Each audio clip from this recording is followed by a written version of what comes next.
Përfshirja e pamjaftueshme e të rinjve në procese të shoqërore është një nga arsyet për shpërnguljen e të rinjve, thot Aleksandar Nikolovski, kryetari i Kuvendit Studentor. Ai shton se këshillat rinore duhet të forcohen në mënyrë sistematike dhe të rinjt të përfshihen në mënyrë aktive në vendimarrje. Nëse të rinjt vazhdojnë të injorohen, atëherë trendi i shpërnguljes së tyre do të vazhdojë dhe madje do të rritet të ndjeshëm, thot Nikolovski. Të dëgjohet zëri i tyre, të komunikohet me ta, të merren së bashku masat që ndërmerren, të përpilohet ligj për pjesëmarrjen rinore, ku fillimisht do të zhvillohen këshillat rinor lokal dhe kuvendi kombëtar rinor, gjë që nuk është realizuar mjaftueshëm që nga miratimi i ligjit. Të rinjt duan të jenë pjesë një sistemi ku edhe ata do të kontribuojnë. Nëse injorohen, nëse interesat partijak vendosen mbi ato shtetëror dhe shoqëror, atëherë është qartë se nuk do të jenë 60.000 të shpërngulur për 5 vite, por për 5 vjet mund të jenë 120 deri në 200.000.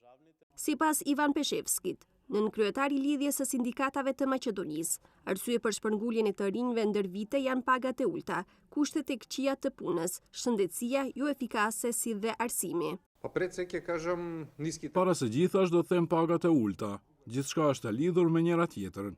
Përveç pagave të ulta kemi kushte shumë të këqija pune, format e pasigurta të punësimit, kontrata që nuk ekzistojnë në të drejtën e punës, vende pune që më së qarti meritojnë stazh të beneficiuar, por nuk e kanë.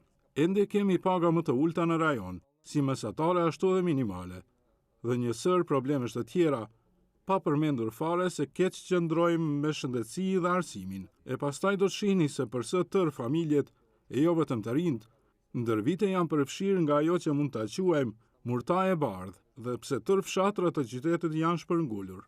Të dhënat e fundit tregojnë se gjatë 5 viteve të fundit nga Maqedonia janë shpërngulur pothuajse 60.000 të rinj, ndërsa hulumtimet tregojnë se çdo vit 10% e studentëve largohen për studime jashtë vendit, kryesisht në vendet e Bashkimit Evropian.